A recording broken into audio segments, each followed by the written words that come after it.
Capítulo 20. La evolución de la conciencia. Miles de cálculos e innumerables calibraciones derivadas de la prueba kinesiológica de los individuos y del análisis histórico indican que el avance promedio en el nivel de conciencia a través de la población global es poco más de 5 puntos en el transcurso de una vida. Aparentemente, aunque uno viva millones de experiencias individuales incalculables durante la vida, solamente se aprenden unas cuantas lecciones. La consecución de la sabiduría es aparentemente lenta y dolorosa, y pocos están dispuestos a renunciar a sus puntos de vista familiares, aun si son equivocados. La resistencia al cambio o al crecimiento es considerable. Pareciera que la mayoría de las personas prefieren morir antes que alterar esos sistemas de creencias que los confinan a los niveles más bajos de conciencia. Y si esto es cierto, entonces, ¿cuál es el pronóstico para la condición humana? Es un avance de 5 puntos por generación todo lo que puede esperarse. Esta inquietante cuestión merece nuestra atención. En primer lugar, tal como podemos observar por la distribución de los niveles de conciencia a través de la población mundial, grandes masas de nuestra especie están en el extremo más bajo de la escala evolutiva, apoyándose todavía en la fuerza para compensar su verdadera falta de poder.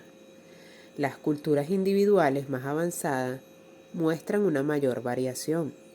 Los japoneses capitalizaron las lecciones aprendidas en la Segunda Guerra Mundial y dieron un gran salto en su evolución. Por otro lado, el nivel de conciencia de los Estados Unidos se fue a pique como resultado de la guerra de Vietnam. Lo que se aprendió todavía está por verse.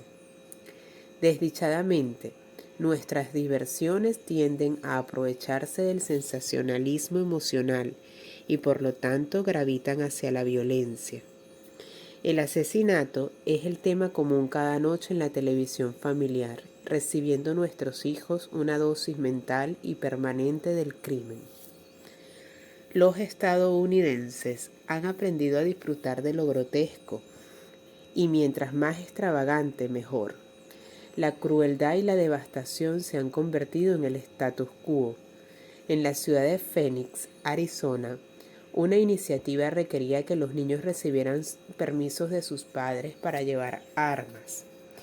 ABC News, el 1 de enero de 1993, informó del asesinato por pistola de un bebé de 2 años y medio por otro niño que tenía tan solo 3 años. Pareciera que la sociedad institucionalizara ciertos niveles de conciencia que se reproducen por sí mismos y que, por consiguiente, se convierten en características arraigadas por varios estratos sociales. No obstante, todavía existe el libre albedrío y, por lo tanto, un potencial considerable para la movilidad y la variedad individual de las experiencias, poniendo a su disposición opciones alternativas. Según nuestro estudio de física teórica avanzada, de dinámica no lineal y de la naturaleza de las ecuaciones no lineales, está claro que, por lo menos en teoría, la elección no es solamente posible, sino que es inevitable. Es salida de la regularidad que la irregularidad aparece. Todos los patrones atractores están conectados los unos a los otros, aunque sea tan solo por un pequeño hilo, por decirlo de algún modo. Pero, ¿cómo ocurren exactamente esas elecciones transformadoras? ¿Qué las ocasiona? ¿Quiénes la toman y por qué? Este es un tema crucial en el que al respecto se han definido algunos principios. El crecimiento y el desarrollo son irregulares y no lineales.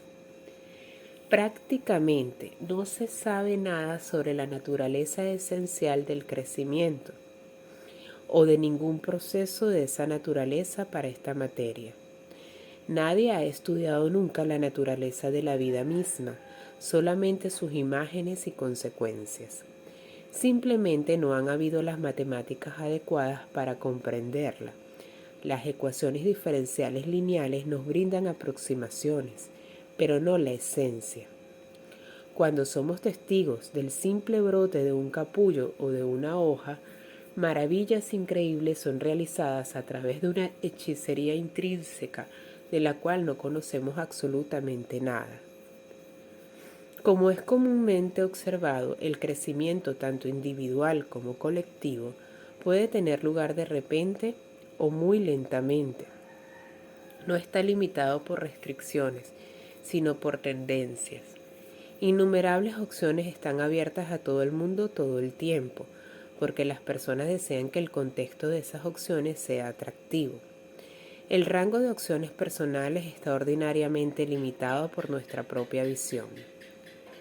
Contexto, valor y significado son apenas términos diferentes para una red sutil de patrones de energía, dentro de un campo atractor global de energía organizada, el cual es por sí mismo parte de uno más grande, y así sucesivamente, en un continuo infinito a través del universo, hasta finalmente incluir el campo total de la conciencia misma. Mientras la pura magnitud de tal complejo de patrones de energía parece más allá de la comprensión humana, su totalidad es no obstante comprendida por los individuos cuya conciencia alcanza el rango de los 600 a 700. Esto nos da una idea de la capacidad enorme de comprensión poseída por aquellos que logran la conciencia avanzada. El elemento más importante para facilitar un movimiento ascendente es la conciencia. En la conciencia es una actitud de buena disposición, la cual abre la mente por medio de nuevos métodos de evaluación para la posible validación de nuevas hipótesis. Aunque los motivos para el cambio son tan numerosos como las innumerables facetas de la condición humana, estos surgen más a menudo cuando la mente es cuestionada ante un enigma o una paradoja.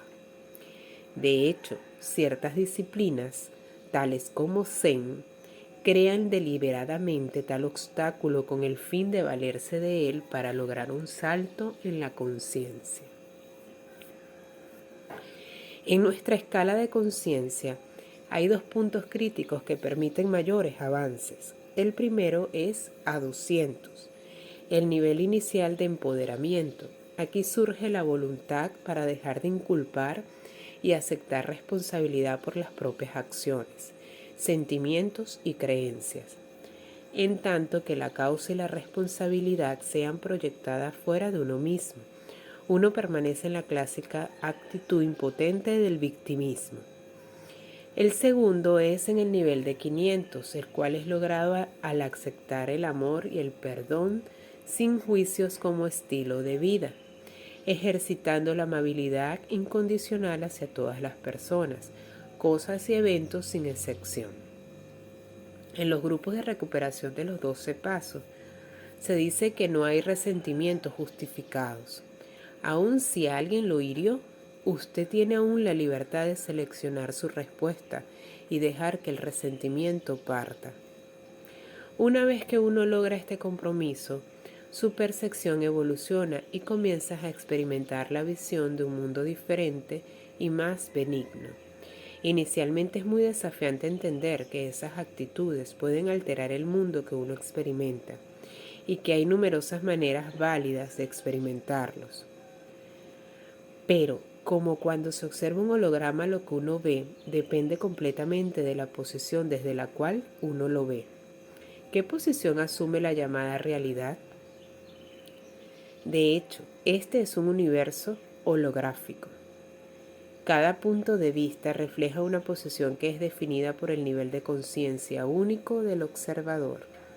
Si usted está de este lado del holograma, su percepción difícilmente estará de acuerdo con la del observador del otro lado. Debe estar loco. Es una reacción común a tan amplias y comunes discrepancias. Y el mundo es un conjunto de hologramas en dimensiones ilimitadas y no, como a menudo se dice, de espejos. que están fijos en el tiempo y en el espacio y ofrecen un solo reflejo. La experiencia de un auditorio también es parte de una serie holográfica de campos atractores de todos los sonidos que hayan existido.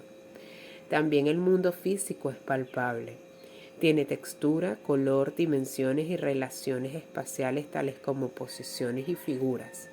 De nuevo, cada uno de estos elementos es parte de una secuencia subyacente que con todas las demás cualidades regresa al fin de los tiempos, a la fuente original de su existencia, que es el ahora. Un holograma, podríamos decir, es de por sí un proceso. No hay nada fijo en un holograma tridimensional. ¿Y qué entonces de un holograma tetradimensional? Incluiría simultáneamente todas las instancias posibles del mismo. Cambiar parece ser moverse a través del tiempo, pero si se trasciende el tiempo mismo, entonces no hay tal cosa como una secuencia. Si todo es ahora, no hay nada que seguir de aquí hacia allá. Cada holograma es de por sí una proyección evolucionada de una matriz no lineal infinita de eventos que no están relacionados causalmente, sino más bien sincrónicamente. Entonces, en el nivel perceptivo de 600 a 700, lo que fue, lo que es y lo que será es comprendido sin palabras, dentro de la posibilidad holográfica simultánea y completa. Aquí, el término inefable comienza a tener significado. Tratemos de entender mejor todo esto a través de un ejemplo concreto. Imagínense a un digamos vagabundo en la esquina de una calle. En un barrio de clase alta vemos a un viejo vestido con harapos solo y recostado en una esquina apoyándose sobre una muralla elegante. Miremoslo desde la perspectiva de varios niveles de conciencia y notemos la inconsistencia en cuanto a cómo aparece ante diferentes personas y puntos de vista. En la parte más baja de la escala, al nivel 20, vergüenza, el vagabundo es visto como alguien sucio, asqueroso y deplorable. Desde el nivel 30, culpa, él es culpable de su condición. Merece lo que tiene, probablemente es un truján perezoso que vive de la asistencia social. A 50, apatía. Su condición parece desesperada, una evidencia para probar que la sociedad no puede hacer nada por las personas sin hogar. A 75, sufrimiento. El viejo luce trágico, sin amigos y desamparado. En el nivel de la conciencia de 100, miedo, podríamos ver al vagabundo como una enorme amenaza social. Quizás deberíamos llamar a la policía antes de que cometa algún delito. A 125, deseo, podría representar un problema frustrante. ¿Por qué nadie hace nada al respecto? A 150, ira, el viejo puede lucir como alguien que podría ser violento, o por otro lado, uno podría enfurecerse de que tales condiciones ocurran todavía en nuestro país. A 175, orgullo, podría ser visto como algo embarazoso o como una falta de respeto por sí mismo al no desear mejorar. A 200, coraje. Uno podría sentirse motivado a preguntarse si hay un refugio local para las personas sin hogar, ya que todo lo que necesita es un empleo y un lugar para vivir. A 250, neutralidad. El vagabundo se ve bien, quizás hasta interesante. Vive y deja vivir. Podríamos decir, pues, al fin y al cabo, no está haciéndole daño a nadie.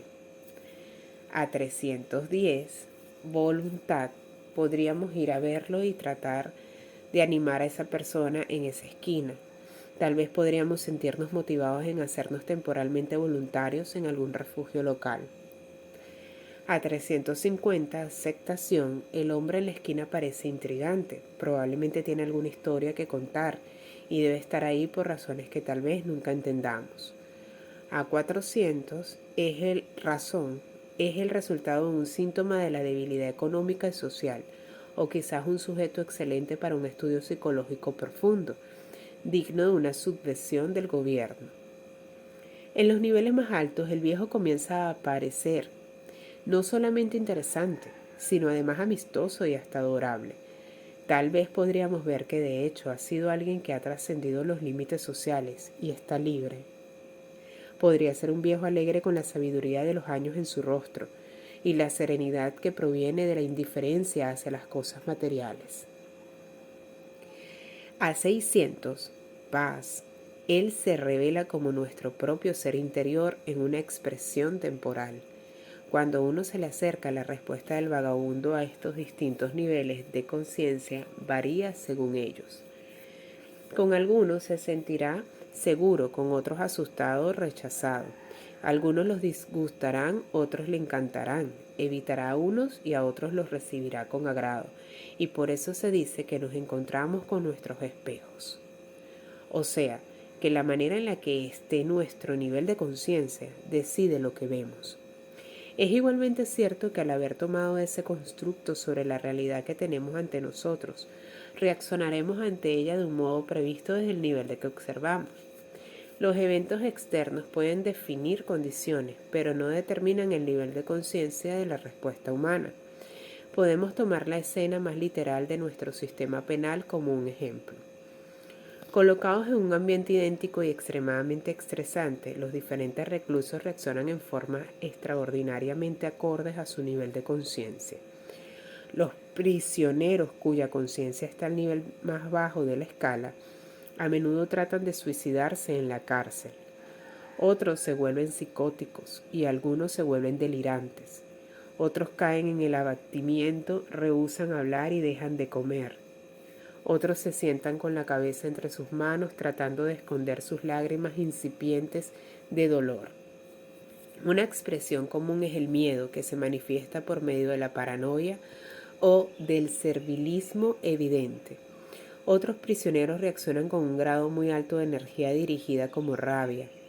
El orgullo está presente por todas partes, pero en la forma de un macho fanfarrón y dominante. En contraste, algunos reclusos tratan de encontrar el coraje para aceptar la verdad del porqué de su encarcelamiento y comienzan a ver sus vidas con honestidad. Y siempre hay aquellos que aguantan los golpes e intentan leer algún libro. En el nivel de aceptación vemos prisioneros que tratan de buscar ayuda y se unen a grupos de apoyo. No es poco usual ver un recluso que empieza a interesarse en aprender algo, quizás estudiar en la biblioteca de la prisión o hasta convertirse en un abogado asesor de reclusos. Algunos de los libros más influenciables han sido escritos detrás de las barras. Unos pocos prisioneros pasan por una transformación de la conciencia y se vuelven ayudantes amorosos y generosos hacia sus compañeros reclusos. Y no es extraño encontrar un prisionero alineado con altos campos de energía, volverse profundamente espiritual o incluso buscar la iluminación. Cómo reaccionamos depende del mundo al que estamos reaccionando. En qué nos convertimos, así como lo vemos, se determina por la percepción, la cual puede decirse simplemente al crear el mundo percibido y la experiencia. Es interesante notar que mientras más bajos es el nivel de conciencia de una persona, más difícil es mantener contacto con sus ojos. En el nivel más bajo, el contacto visual es evitado por completo. En contraste, mientras subimos la escala, es característica la habilidad de mantener la mirada fija de forma casi interminable y a gran profundidad. Todos estamos familiarizados con la mirada escondida de la culpabilidad, el brillo intenso de la hostilidad y la mirada sin pestañear de la inocencia. Poder y percepción van de la mano. Entonces, ¿cómo funciona la percepción? ¿Cómo funciona su mecanismo? Que la percepción es subjetivamente única es demostrado por la observación común. Todos estamos familiarizados con el ejemplo de un juicio simulado en la escuela de Derecho, en donde los distintos testigos dan cuentas ampliamente divergentes del mismo evento.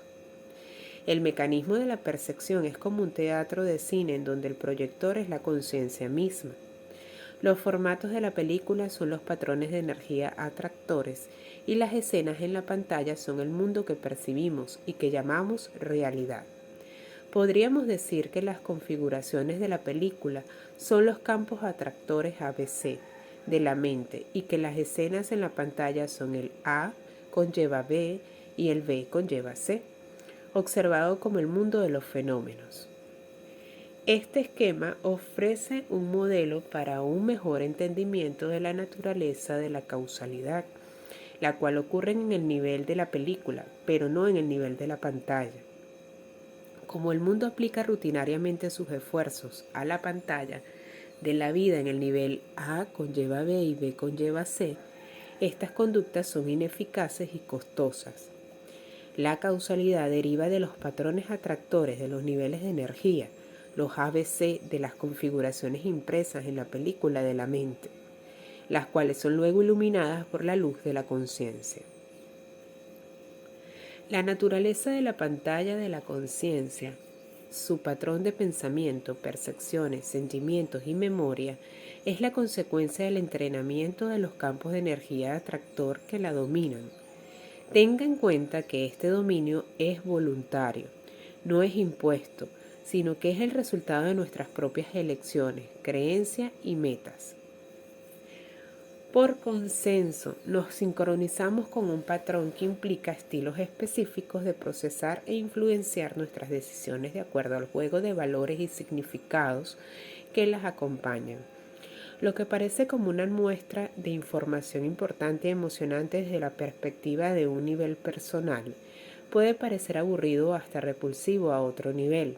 La verdad es subjetiva. Este hecho puede ser íntimamente.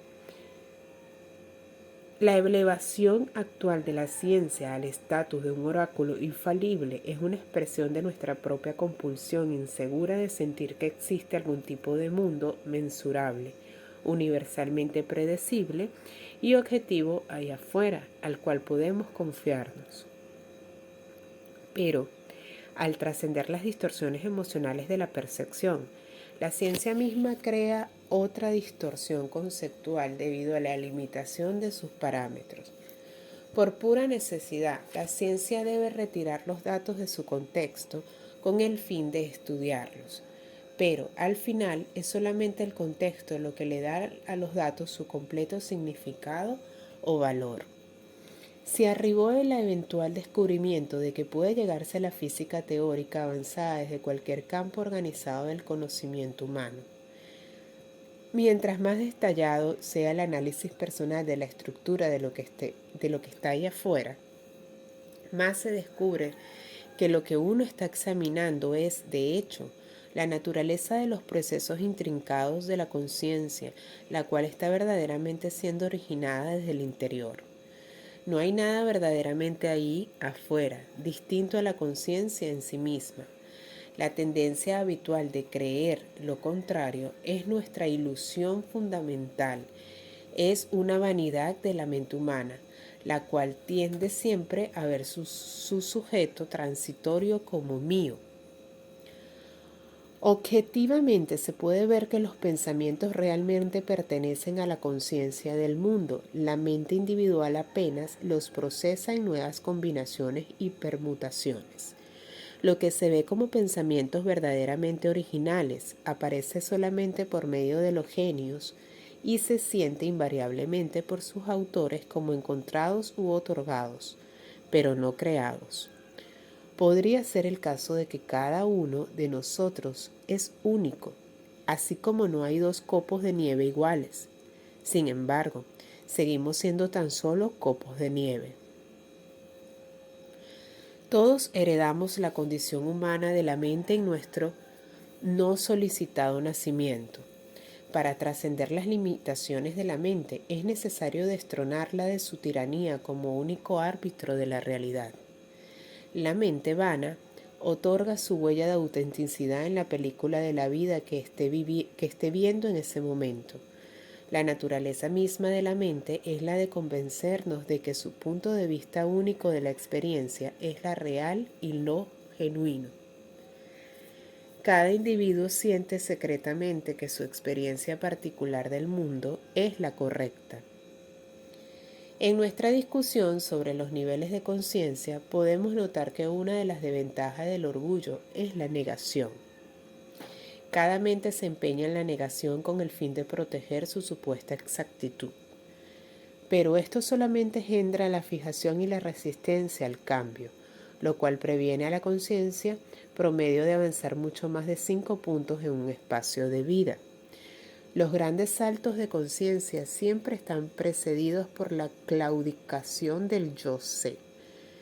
Frecuentemente la única manera de que uno pueda alcanzar esta voluntad de cambio es cuando uno toca fondo.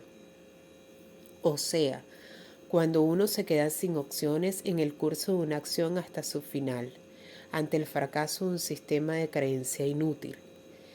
La luz no puede entrar en una caja cerrada. La ventaja de una catástrofe puede ser una apertura a un nivel más alto de conciencia. Si se ve la vida como una enseñanza, entonces se convierte justo en eso. A menos que las lecciones dolorosas de la vida con las que tratamos sean transformadas por la humildad en pasarelas de crecimiento y desarrollo, ellas son desperdiciadas. Somos testigos, observamos y registramos nuestras procesiones aparentes de experiencias, pero aún en la conciencia misma nada sucede en realidad. La conciencia apenas registra lo que está siendo experimentado, no tiene efecto sobre eso. La conciencia es el campo atractor que todo lo abarca, con un poder ilimitado idéntico al de la vida misma. No hay nada que la mente crea que no sea erróneo a un nivel más alto de la conciencia. La mente se identifica con su contenido, se atribuye el mérito y se culpa por lo que cree, porque sería humillante para la vanidad de la mente admitir que lo único que hace es experimentar, y de hecho solamente experimentar la experiencia. La mente ni siquiera experimenta el mundo, tan solo lo reporta sensorialmente. Aún los pensamientos más brillantes y los sentimientos más profundos son únicamente experiencias. A fin de cuentas, solamente tenemos una función: experimentar la experiencia. La mayor limitación de la conciencia es su inocencia. La conciencia es crédula, cree todo lo que escucha. La conciencia es como un equipo que ejecuta cualquier programa que se le ponga. Nunca perdemos la inocencia innata de nuestra propia conciencia. Esta es persistente, ingenua y confiada, como un niño impresionable. Su único guardián es una conciencia que discierna y escudriñe el programa entrante. A través de los años se ha notado que apenas observando la mente se tiende a incrementar el nivel de conciencia. Una mente que observa se vuelve más humilde y comienza a renunciar a sus pretensiones y de omnisciencia. En este caso, puede entonces llevarse a cabo un crecimiento en la conciencia. Con la humildad viene la capacidad de reírse de uno mismo y progresivamente ser menos víctima de la mente y más su maestro, como es demostrado en la famosa representación del Wei Zen. Partiendo de la idea de creer que somos nuestra mente, comenzamos a ver que tenemos mentes y que es la mente la que tiene pensamientos, creencias, sentimientos y opiniones. Eventualmente podríamos llegar al conocimiento de que todos nuestros pensamientos son simplemente prestados de la gran base de datos de la conciencia y de que en realidad nunca fueron nuestros. Los sistemas de pensamientos predominantes son recibidos, absorbidos, identificados y a su debido tiempo reemplazados con nuevas ideas que se han vuelto atractivas. Al darle mucho menos valor a tales nociones pasajeras, ellas pierden su capacidad de dominarnos y experimentamos una libertad progresiva de así como desde la mente. Esto, a su vez, se convierte en una nueva fuente de placer. De esta manera, el placer de la existencia misma madura de manera adecuada cuando uno asciende la escala de la conciencia.